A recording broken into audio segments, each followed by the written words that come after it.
சென்னையில டோல்கேட்ல நிக்கிறோம். 8 வண்டி வரிசையா வந்தோம். எல்லா வண்டிக்கும் ஹைட் லோடுன்னு வண்டிக்கு 1500 கேஸ் போட்டிருக்காங்க. போலீஸ் பிடிச்சி 20 வருஷமா அந்த ரோட்ல போறோம் வரோம்.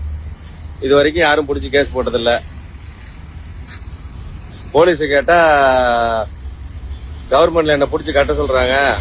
போடு நாளைக்கு 50 பில்லு போடு 100 பில்லு போடுறோம் ராவடி கட்டுறானுவ. ஸ்பாட் பயன் போட்டுக்கிறாங்க. இப்போ பில்ல போட்டுட்டு ஸ்பாட் பயன் கொடுத்தாதான் வண்டி எடுக்கணும்னு சொல்லி பிடிச்சிக்கிட்டாங்க வண்டிய டோல்கேட்ல சென்னையில.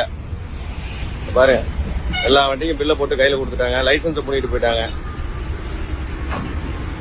விஜய் வந்தால்னா ஊழல் இல்லாத ஆட்சி நடக்கும்னு சொன்னாங்க. விஜய் வந்துதான் போட சொன்னாருன்னு சொல்றாங்க போலீஸ். கவர்மெண்ட்ல பணம் இல்ல, ஒரு நாளைக்கு 50 கேஸ் போடு 100 கேஸ் போடு பிடிக்க சொல்றாராம்.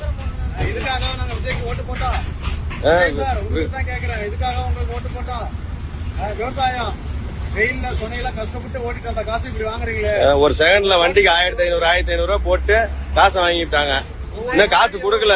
ஸ்பாட்லயே பயன் கொடுத்தாதான் வண்டி எடுக்கணும்ட்டாங்க. ஒவ்வொரு மந்திரியும் எவ்வளவு ஊழல் பண்ணி எத்தனை கோடி வச்சிருக்காரோ அவங்க கிட்ட வாங்குங்க சார். இந்த மாதிரி கஷ்டப்பட்டு வரவங்கிட்ட வெயிலையும் சொனையிலையும் சின்னப்பட்டு வரவங்கிட்ட வாங்காதீங்க சார். ஹைட் லோடுன்னு ஃபைன் போட்டிருக்காங்க. இந்த வண்டி இது இல்லாம வேற எதுவுமே ஏற்றிட்டு போறாங்க. ஆர்டிஓ எங்களுக்கு இதுதான் பர்மிஷன் கொடுத்துருக்காரு. எங்க ஊர்ல ஆர்டிஓ இல்ல. ஆந்திரா வரைக்கும் போறோம், மகாராஷ்டிரா வரைக்கும் போறோம். இந்த லாரி தான் ஏற்றிட்டு போறோம்.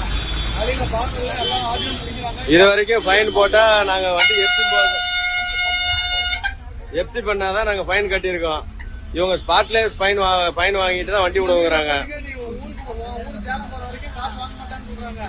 என் கூடயே வருத்தம் வேணும். அதே கேஸ் போட்டு அதே போலீஸ் என் கூடயே ஒர்க் யூனிஃபார்ம் இல்லாம அடுத்த டோல்கேட்ல என்ன கேட்கறாங்கன்னு பாருங்க. நீங்களே இந்த செக்ஷன் இதோட முடிச்சு போச்சு. அந்தாண்டு வேற செக்ஷன் கேட்பாங்க. நீங்க வேணா என் கூட யாராவது ஆதாரத்துக்கு வர சொல்லுங்க. நான் ஆதாரத்தோட நிரூபிக்கிறேன்.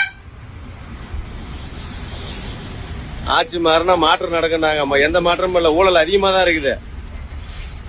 ரோட்ல போற வண்டி அத்தனை வண்டியும் பிடிச்சிக்கிட்டு 100 கூடு 500 கூடு 1000 கூடுன்னு என்ன வேலை இது?